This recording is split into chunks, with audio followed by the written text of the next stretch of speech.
পঞ্চম শ্রেণীর প্রিয় শিক্ষার্থীবৃন্দ, কেমন আছো তোমরা? আশা করি সবাই ভালো আছো। আজকের ক্লাসে তোমাদের সবাইকে স্বাগত জানাচ্ছি। শিক্ষার্থীবৃন্দ, আমি মোহাম্মদ ইমাম হোসেন তোমাদের বাংলা পাঠ্য বইয়ের একটি কবিতা নিয়ে আজকে আলোচনা করার জন্য সংযুক্ত হয়েছি। তোমাদের নিশ্চয়ই মনে আছে গত ক্লাসে আমরা শিক্ষাগুরুর মর্যাদা কবিতাটি নিয়ে আলোচনা করছিলাম। তো সেখানে কিছু অংশ আমরা আলোচনা করেছি, আজকে এই কবিতার আরও কিছু অংশ পড়ব। তো গত ক্লাসের পড়াটা আমরা চলো একটু মনে করার চেষ্টা করি, তাহলে আমাদের আজকের পাঠ বুঝতে সুবিধা হবে। শিক্ষার্থী বন্ধুরা, তোমরা বলো তো, প্রভাতে বাদশার পুত্র কি করছিল? আমরা গত ক্লাসে পড়ছিলাম এটা। প্রভাতে বাদশার পুত্র শিক্ষকের পায়ে গুরুর চরণে পানি ঢেলে দিচ্ছিল। আচ্ছা, 2 নম্বর প্রশ্ন হচ্ছে, মৌলভী সাহেব কি করছিলেন? মৌলভী সাহেব নিজের হাত দিয়ে নিজের পায়ের আঙুল ধৌত করছিলেন, প্রক্ষালন করছিলেন। 3 নম্বর প্রশ্ন তোমাদের কাছে, এগুলো সব আমরা কিন্তু গত ক্লাসে জেনেছিলাম। শিক্ষকের কপালে চিন্তার রেখা দেখা দিল কেন? শিক্ষকের কপালে চিন্তার রেখা দেখা দিয়েছিল কেন? মনে আছে নিশ্চয়ই। বাদশাহ দেখে ফেলেছিলেন যে তার পুত্রের হাত দিয়ে মৌলভী সাহেব পানি ঢালাচ্ছেন। এই দৃশ্য বাদশাহ দেখে ফেলায় শিক্ষকের কপালে চিন্তার রেখা দেখা দিয়েছে যে বাদশাহ আবার এটার জন্য তাকে শাস্তি দেন কিনা। তো শিক্ষার্থী বন্ধুরা, এবার তাহলে চলো আমরা আজকের পাঠ শুরু করি। আজকের পাঠ তোমরা সবাই তোমাদের পাঠ্য বইয়ের 81 নং পৃষ্ঠা খুলবে। তার আগে বলে নেই যে আজকে আমরা পড়ব হঠাৎ কি ভাবি উঠি, এখান থেকে সকালবেলা পর্যন্ত, এই পর্যন্ত আজকে আমরা পড়ব।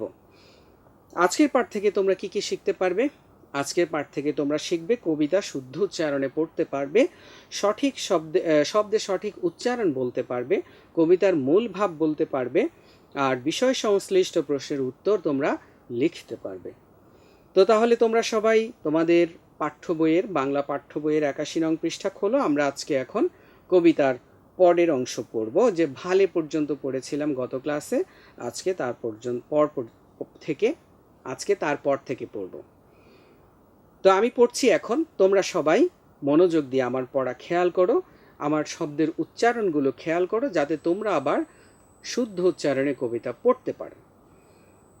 হঠাৎ কি ভাবি উঠি, কহিলেন আমি ভয় করি না কো, চায় যাবে শির টুটি, শিক্ষক আমি শ্রেষ্ঠ সবার, দিল্লির প্রতি সে তো কোন ছাড়, ভয় করি না কো, ধারি না কো ধার, মনে আছে মোর বল, বাদশা শুধালে শাস্ত্রের কথা শোনাবো অনর্গল, যায় যাবে প্রাণ তাহে, প্রাণের চেয়েও মান বড়, আমি শোনাবো শাহান শাহে।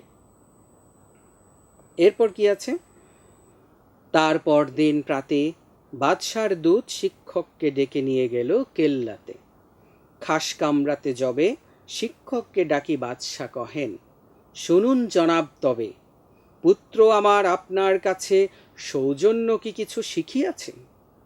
বরং শিখেছে বেয়াদবি আর গুরুজনে অবহেলা, নহিলে সেদিন দেখিলাম যাহা স্বয়ং সকালবেলা। আজকে আমরা এই স্বয়ং সকালবেলা পর্যন্তই আলোচনা করব। তো যথারীতি চলো এখন আজকের পাঠ থেকে আগে কিছু শব্দের অর্থ জেনে নেই, তারপর আমরা কবিতার বিশ্লেষণে যাব, কবিতার চরণগুলো বুঝব। দেখো শব্দের অর্থ, প্রথমেই আছে শির। শির অর্থ কি বন্ধুরা? শির অর্থ হচ্ছে মাথা। এরপর শুধালে, আমরা গত ক্লাসেই বলেছিলাম যে কবিতায় সাধু ভাষা শব্দ কবি ব্যবহার করেছেন অনেক, আর তিনি যখন লেখালেখি করেন তখন কিন্তু আসলে সাধু ভাষা শব্দটাই বেশি আমাদের সাহিত্যে ছিল। শুধালে, শুধালে অর্থ হচ্ছে জিজ্ঞেস করলে। অনর্গল, অনর্গল অর্থ কি? অনর্গল মানে হচ্ছে অবিরাম, একটানা, কোনো বিরতি নেই, বিরামহীন, অবিরাম। এরপর হচ্ছে স্বয়ং। স্বয়ং অর্থ কি হতে পারে? স্বয়ং অর্থ হচ্ছে নিজ, স্বয়ং অর্থ নিজ। এরপর হচ্ছে প্রাতে। প্রাতে অর্থ কি? প্রাতে অর্থ হচ্ছে সকালে। কেল্লা, কেল্লা হচ্ছে সুরক্ষিত প্রাসাদ, অর্থাৎ বাদশাহ বা সম্রাটরা যে প্রাসাদে থাকে, বড় বিশাল ভবন, এটাকে বলে কেল্লা, যেখানে অনেক প্রহরীরা প্রহরা দেয় বা পাহারা দেয়। এরপর হচ্ছে সৌজন্য। সৌজন্য অর্থ কি হতে পারে? সৌজন্য অর্থ হচ্ছে ভদ্রতা, তো এই ছিল আমাদের আজকের পাঠের কিছু শব্দের অর্থ। আশা করি তোমরা এই শব্দের অর্থগুলো বলতে পারবে পরবর্তীতে। শিক্ষার্থীবৃন্দ, আজকে আমরা নতুন আরেকটা জিনিস শিখব। আসো সেটা একবার দেখে নিই। আজকে আমি তোমাদেরকে কিছু শব্দের উচ্চারণ শেখাবো। এই যে আমরা অনেক শব্দ ব্যবহার করি, এই শব্দের সঠিক উচ্চারণগুলো আমাদের জানা দরকার। তাহলে আমাদের ভাষা সুন্দর হবে, আমাদের কথা বলার ভঙ্গি সুন্দর হবে। তো চলো আজকে আমরা আজকের পাঠ থেকে কিছু শব্দের উচ্চারণ শিখি। শিক্ষক, এটা তোমরা সবাই উচ্চারণ করো, এই শব্দ সম্পর্কে সবাই পরিচিত। এই শব্দটার উচ্চারণ আসলে কি? এখানে একটা যুক্ত বর্ণ আছে ক্ষীয়। ক্ষীয়টা ভাঙলে আমরা আসলে পাই কি? ক এবং মূর্ধন্য ষ। তোমরা যুক্তবর্ণ পড়েছ, যুক্তবর্ণ তোমাদের সম্পর্কে তোমাদের ধারণা আছে। ক্ষীয়তে আছে ক এবং মূর্ধন্য ষ। কিন্তু আমরা যে শিক্ষক বললাম, এখানে তো মূর্ধন্য ষের কোনো উচ্চারণ আমরা পেলাম না। তাহলে মূর্ধন্য ষ কোথায় গেল? এখানে আমরা পেলাম কি? শিক্ষক খ এর উচ্চারণ পেয়েছি। আসলে আমাদের বাংলা ভাষায় ক্ষীয়টা ক এবং তোমার ক্ষীয়র মূর্ধন্যস্য যে আছে ক এবং মূর্ধন্যস্যের মূর্ধন্যস্যের উচ্চারণ আমরা পাই না, আমরা এখানে খ এর উচ্চারণ পাই। এটা আবার হিন্দি ভাষায় তোমার এই ক্ষীয়র কিন্তু ক এবং মূর্ধন্যস্যের উচ্চারণই তারা উচ্চারণ করে। যেমন ভারতের একজন বিখ্যাত নায়কের নাম তোমরা জানো, অক্ষয় কুমার আমরা বাংলায় বলি, ওরা বলে অক্ষয় কুমার। তো সেখানে কিন্তু তোমার ওরা মূর্ধন্যস্য উচ্চারণ করে, কিন্তু আমরা বাংলা ভাষায় ক্ষীয়র যেই মূর্ধন্যস্য আছে সেটা উচ্চারণ করি না, আমাদের বাংলা ভাষায় সেটা উচ্চারণ হয় না। তো চলো এবার আমরা উচ্চারণগুলো এক নজর দেখে নেই। তাহলে শিক্ষক, এটার উচ্চারণ কি হবে? তোমরা সবাই লক্ষ্য করো বোর্ডে, দেখো আমি লিখেছি শিক্ষক। শিক্ষক উচ্চারণ হচ্ছে শিক্ষক, প্রথমে ক এরপরে খ, শিক্ষক। এরপরে আরেকটি শব্দ হচ্ছে শ্রেষ্ঠ। শ্রেষ্ঠ উচ্চারণ কি হবে? শ্রেষ্ঠ। দেখো বানানে আছে তালব্যস্য, কিন্তু উচ্চারণে আমি লিখেছি দন্তস্য। আমাদের বাংলা ভাষায় তিনটা স আছে, তাই না? দন্তস্য, মূর্ধন্যস্য, তালব্যস্য। এই তালব্যস্য, মূর্ধন্যস্য, দন্তস্য, তিনটার মধ্যে আসলে দুইটা স এর উচ্চারণ আমরা পাই। একটা হচ্ছে দন্তস্য আর একটা হচ্ছে তালব্যস্য। মূর্ধন্যস্যের উচ্চারণ আমরা পাই না। মূর্ধন্যস্য আসলে তালব্যস্য এর মতোই উচ্চারণ হয়, কিন্তু লেখার ক্ষেত্রে আবার আমরা মূর্ধন্যস্য ব্যবহার করি। তো লেখার ক্ষেত্রে মূর্ধন্যস্যর ব্যবহার আছে, অর্থাৎ লেখার ক্ষেত্রে আমাদের তিনটা স এর ব্যবহার আছে, কিন্তু বলার ক্ষেত্রে আমাদের দুইটা স এর ব্যবহার হয়। একটা হচ্ছে দন্তস্য আর একটা হচ্ছে তালব্যস্য। তো এখানে দেখো শ্রেষ্ঠ আমরা যে বলছি, আমরা কিন্তু উচ্চারণ করছি দন্তস্য এস। আরেকটা কথা তোমাদেরকে একটু ছোট্ট করে বলে রাখি, এগুলো আসলে আরও উপরে ক্লাসে গেলে তোমরা জানতে পারবে। এস, ইংরেজিতে এস বর্ণ, সেই এস বর্ণের জন্য আমরা ব্যবহার করি দন্তস্য।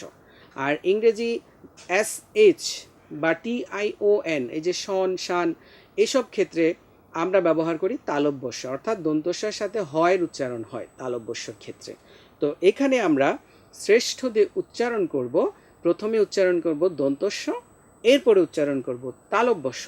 তাহলে বানানটা তোমরা খেয়াল করো, দ্বিতীয় যে উচ্চারণটা লিখেছি এটা কিন্তু শুধু উচ্চারণের জন্য বানান, এটা কিন্তু সঠিক বানান না। সঠিক বানান প্রথমটাই, কিন্তু উচ্চারণটা করব আমরা কিভাবে সেটা দেখানোর জন্য আমি এভাবে লিখেছি বানানটা। তাহলে শ্রেষ্ঠ, প্রথমে দন্তস্য পরে তালব্যস্য। শ্রেষ্ঠ, প্রথমে এস পরে SH, শ্রেষ্ঠ। তোমরা আমার সাথে প্র্যাকটিস করবে, তাহলে তোমাদের শব্দের উচ্চারণগুলো সঠিক হবে। এরপরে আছে শাস্ত্র। শাস্ত্র উচ্চারণটা কি হবে আমরা একবার একটু দেখে নিই। এখানেও দুইটা স আছে, দেখো শাস্ত্র, শ্বাস যে আমরা বলছি, পরের শটা কিন্তু আমরা তালব্যস্বর উচ্চারণ করছি না, আমরা দন্তস্বয়ের মতো উচ্চারণ করছি, শাস্ত্র। তাহলে শাস্ত্র উচ্চারণটা হবে শাস্ত্র, ওকার উচ্চারণ হবে শেষে। শাস্ত্র বললে কিন্তু ভুল হবে, শাস্ত্র, ওকার, ওকারের মতো উচ্চারণ করতে হবে, ঠোঁটটা গোল হয়ে যাবে। এরপরে আরেকটি শব্দ আছে অনর্গল। অনর্গল শব্দটার উচ্চারণ কেমন হবে? রেফের জন্য র, তাহলে অনর্গল। এখানে সব অনর এবং গল, গলের শেষে কিন্তু অ আছে, এটা এখানে আমরা ও উচ্চারণ করব না, অর্থাৎ অনর্গল বলবো না, অনর্গল। তাহলে এই বানানটা আমরা দেখলাম। এরপরে আছে সৌজন্য। সৌজন্য উচ্চারণটা কি হবে? যদিও বানানটা দন্তস্ব দিয়ে, কিন্তু আসলে আমরা উচ্চারণ করি তালব্যস্য। সৌজন্য, আমরা কিন্তু সৌজন্য বলি না, আমরা বলি সৌ, মানে এসএচ আসে। তাহলে সৌজন্য। এখানে আরেকটা কথা তোমাদের বলে রাখি, এই কথাটা তোমরা সব সময় মনে রাখবা। যেখানে যে বর্ণের সাথে জ ফলা থাকে, তোমরা দেখো সৌজন্য শব্দটার শেষে জ ফলা আছে। এই জ ফলাটা যেই বর্ণে থাকে সেই বর্ণটা বেশিরভাগ ক্ষেত্রেই ওকারের মতো উচ্চারণ হয়, অর্থাৎ নটা শুধু ন উচ্চারণ হবে না, নো উচ্চারণ হবে জ ফলা থাকার কারণে। তাহলে যেই বর্ণের মধ্যে জ ফলা থাকবে তোমরা সেই বর্ণটা ওকারের মতো উচ্চারণ করবা, এটাই হচ্ছে সঠিক উচ্চারণ। তাহলে সৌজন্য উচ্চারণটা হবে সৌজন্য, নয়ের ওকার উচ্চারণ হবে। সবশেষে একটি শব্দ আছে বেলা। বেলার উচ্চারণটা কি? ব জফলা আকার ল আকার, বেলা। বেলা উচ্চারণটা দুইটা উচ্চারণ আছে।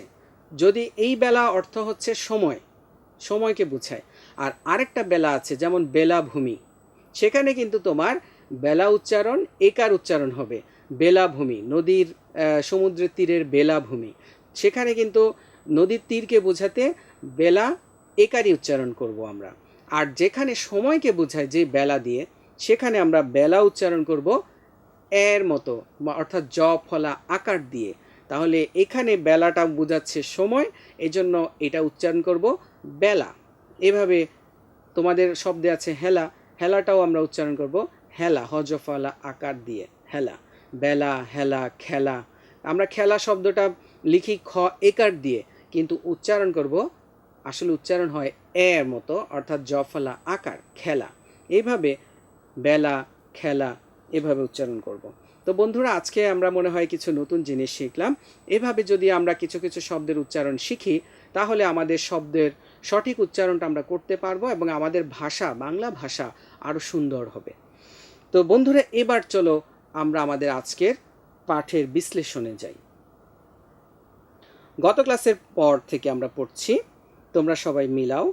হঠাৎ কি ভাবি উঠি কহিলেন, আমি ভয় করি না কো, যায় যাবে শির টুটি। একথা কে বলছেন? কে বলছেন? মৌলভী সাহেব বলছেন। মৌলভী সাহেব বলছেন, তিনি তো চিন্তার মধ্যে ছিলেন। বাদশা দেখে ফেলেছে তার ছেলেকে দিয়ে আমি পানি ঢালিয়েছি, তাও পায়ের মধ্যে।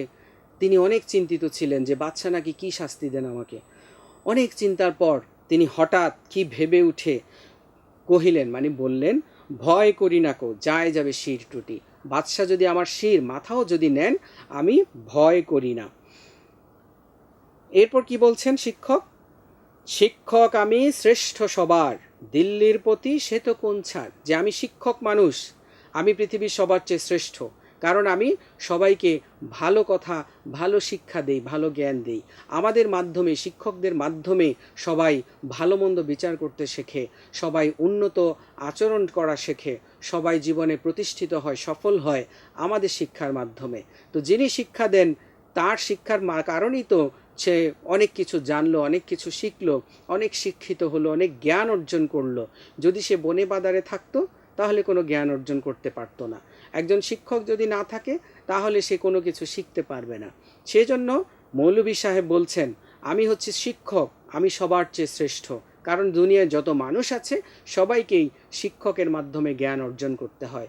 একজন ভালো শিক্ষক, প্রকৃত শিক্ষক না থাকলে ভালো জ্ঞান অর্জন করা যায় না, শিক্ষিত হওয়া যায় না, ভালো মানুষ হওয়া যায় না, সফল হওয়া যায় না। তো তোমরা ছবিতে দেখতে পাচ্ছ আমাদের প্রধানমন্ত্রীর ছবি। প্রধানমন্ত্রী, আমাদের প্রধানমন্ত্রী শেখ হাসিনার ছবি। তিনি তার শিক্ষক ডক্টর আনিসুজ্জামান, তিনি ঢাকা বিশ্ববিদ্যালয়ের একজন অধ্যাপক। তিনি ছিলেন, শেখ হাসিনা ছিলেন এই আনিসুজ্জামান স্যারের ছাত্র। তো একটি অনুষ্ঠানে, বইমেলার একটি অনুষ্ঠানে প্রধানমন্ত্রীর জন্য লাল গালিচা বিছানো হয়, লাল তোমার কার্পেট। সেই কার্পেটের উপর দিয়ে প্রধানমন্ত্রী হেঁটে যান, কিন্তু প্রধানমন্ত্রী শিক্ষককে সম্মান দেখিয়ে তিনি নিজে লাল গালিচায় না হেঁটে তার শিক্ষককে দিয়েছেন ওই লাল কার্পেটের মধ্য দিয়ে যেতে। যেতে যেতে একসময় শিক্ষকের কাঁধ থেকে একটু চাদরটা সরে গিয়েছিল, প্রধানমন্ত্রী নিজের হাত দিয়ে শিক্ষকের সেই চাদরটা সরিয়ে দিয়েছেন। এ থেকে আমরা কি শিখলাম? যে একজন প্রধানমন্ত্রী, দেশের একজন সর্বোচ্চ ক্ষমতার অধিকারী, তার কত সম্মান। আর ঢাকা বিশ্ববিদ্যালয় তো তার তুলনায় কিছুই না একজন প্রধানমন্ত্রীর কাছে। কিন্তু তারপরেও প্রধানমন্ত্রী তার শিক্ষককে কতটা সম্মান দেখিয়েছেন, কারণ তিনি বিশ্বাস করেন শিক্ষকের মর্যাদা সবার উপরে। তো শিক্ষকও সেটাই ভাবছেন যে আমি শিক্ষক শ্রেষ্ঠ সবার, দিল্লির প্রতি সে তো কোন ছাড়, সে যদি বাদশাহ হয় তাও তো তাহলে আমার কিছু করার নাই বা আমার কিছু বলার নাই, কারণ তার উপরে আমার মর্যাদা, আমি শিক্ষক। এরপর কি বলছেন দেখি কবি। এরপর কবি বলছেন, ভয় করি না কো ধারি না কো ধার, মনে আছে মোর বল, বাদশা শুধালে শাস্ত্রের কথা শোনাবো অনর্গল। এবার শিক্ষক নিজেকে নিজে সাহস দিচ্ছেন যে আমি কোনো ভয় করি না, কারণ আমি কোনো অন্যায় করিনি। শিক্ষকের মর্যাদা তো সবার উপরে, তাহলে শিক্ষক যদি ছাত্রকে দিয়ে একটু পানি ঢেলে দেয় ছাত্র শিক্ষকের পায়ে, একটু সেবা করে, এটা তো অন্যায় কিছু না, বরং এটাই হচ্ছে তার মধ্যে ভালো গুণ আয়ত্ত করার একটা প্রক্রিয়া। তো সেইভাবে শিক্ষক ভাবছেন যে আমি কোনো অন্যায় করিনি। বাদশাহ যদি আমাকে কোনো কথা জিজ্ঞেস করে যে আপনি কেন আমার ছেলেকে দিয়ে কাজ করালেন, তাহলে আমি শাস্ত্রের কথা অনর্গল অবিরাম শোনাবো, যে শাস্ত্রে তোমার প্রাচীন তোমার ধর্মীয় কিংবা জ্ঞানমূলক বইয়ে, নীতিকথামূলক বইয়ে যে শিক্ষকের মর্যাদা কীভাবে বর্ণনা করা হয়েছে, সেখান থেকে আমি বাদশাকে শিক্ষকের মর্যাদার কথা শোনাবো। এরপর কি আছে, যায় যাবে প্রাণ তাহে, বা শিক্ষক বলছেন আমি এ কথা, শাস্ত্রের কথা, শিক্ষকের মর্যাদার কথা বাদশাকে আমি শোনাবো, তিনি যত বড় বাদশাই হন না কেন। তো এরপর তিনি বলছেন এর জন্য যদি যায় যাবে প্রাণ তাহে, এর জন্য যদি প্রাণও যায়, প্রাণের চেয়েও মান বড় আমি শোনাবো শাহানশাহে। প্রাণের চেয়েও যে মান বড়, আমি শাহানশাহ অর্থাৎ বাদশাকে এ কথা শোনাবো। এই কথা বলার কারণে যদি বাদশাহ আমার শির নিয়ে নেন বা আমার প্রাণ নিয়ে নেন, তাও আমি এই কথা শোনাবো, কারণ শিক্ষকের মর্যাদা, শিক্ষকের মান অনেক উপরে। শিক্ষকের এই মানের কথা যদি আমি বলতে যাই, কিংবা বাদশাহ যদি আমার উপর রাগ করে আমার প্রাণ নেন, তাও আমি ভয় করি না।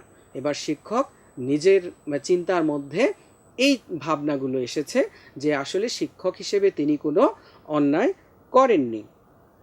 এরপর কি আছে, তারপর দিন প্রাতে বাদশার দূত শিক্ষককে ডেকে নিয়ে গেল কেল্লাতে। তারপর দিন সকালবেলা বাদশার একজন দূত এসে শিক্ষককে ডেকে নিয়ে গেলেন। বাদশার দূত যখন এসেছেন, অর্থাৎ বাদশার খবরাখবর পৌঁছায়, সেই দূত এসে যখন শিক্ষককে ডেকে নিয়ে গেল, তখন শিক্ষকের কি অবস্থা? শিক্ষকের মনে তো তখন ভয়, আরে বাদশাহ আমাকে ডেকে পাঠিয়েছেন নিশ্চয়ই কালকের বিষয়টা নিয়ে, এবং আজকে কি যে ফয়সালা করে বা আমাকে কি শাস্তি দেয়, আজকেই বুঝি আমার শেষ দিন। মনে মনে তো একটা ভয় সবারই থাকে, তাই না? আচ্ছা, তো শিক্ষক কেল্লাতে গেলেন, বাদশার প্রাসাদে, সুরক্ষিত প্রাসাদে গেলেন।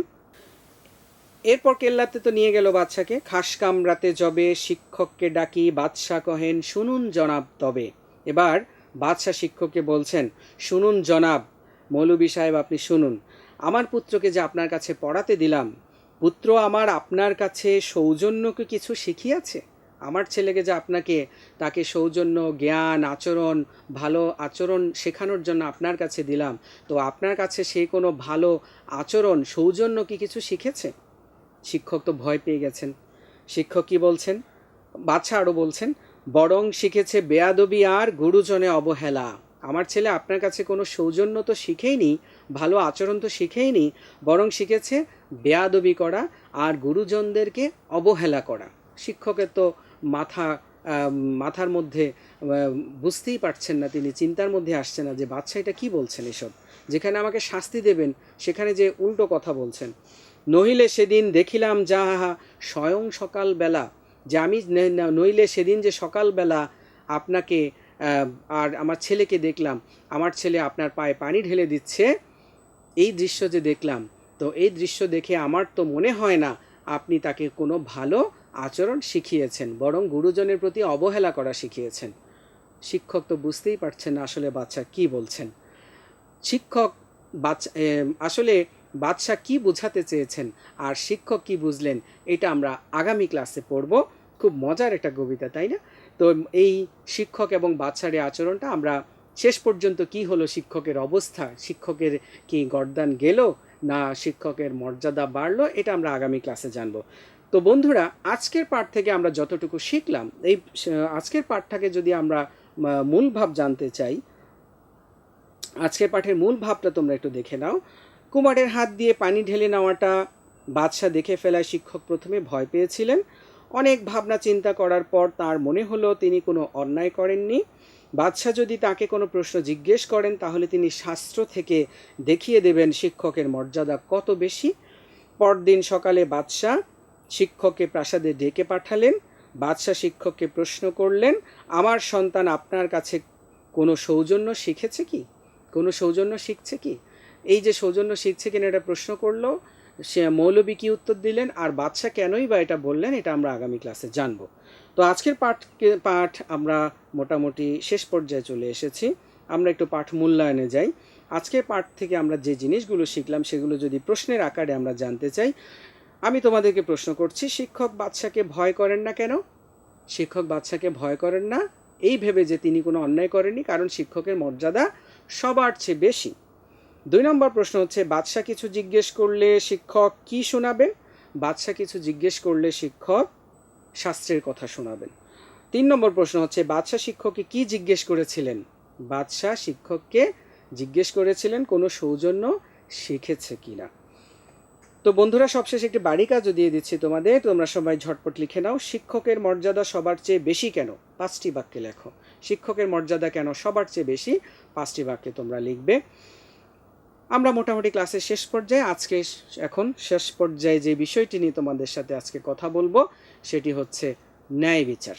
বন্ধুরা, আমাদের সব ক্ষেত্রে বিচার তো আমরা বুঝি, ন্যায় বিচার কেউ অন্যায় বিচারও করে, আবার কেউ ন্যায় বিচার করে। তো ন্যায় বিচার হচ্ছে আসলে সততার মধ্যে, সত্যভাবে, সৎ পথে বা ন্যায়ের সাথে কোনো অন্যায় না করে যে বিচার করা, সেটাই হচ্ছে ন্যায় বিচার। আমরা যেন সততার সাথে, আমরা যেন কোনো অন্যায় না করে ন্যায়ের সাথে আচরণ করি, কোনো কাজ করলে যাতে আমরা ন্যায়ের সাথে করি, এটাই হচ্ছে আসলে ন্যায় বিচার। তাহলে আমরা সবাই আমাদেরকে বিশ্বাস করবে, আমরা সবার কাছে সমাদৃত হব, মর্যাদা পাবো আমরা সবার কাছে। তো বন্ধুরা, এই ছিল আজকের ক্লাস। আশা করি তোমাদের সবাই ভালো লেগেছে। তোমরা সবাই ভালো থেকো। আজকের মতো বিদায় নিচ্ছি।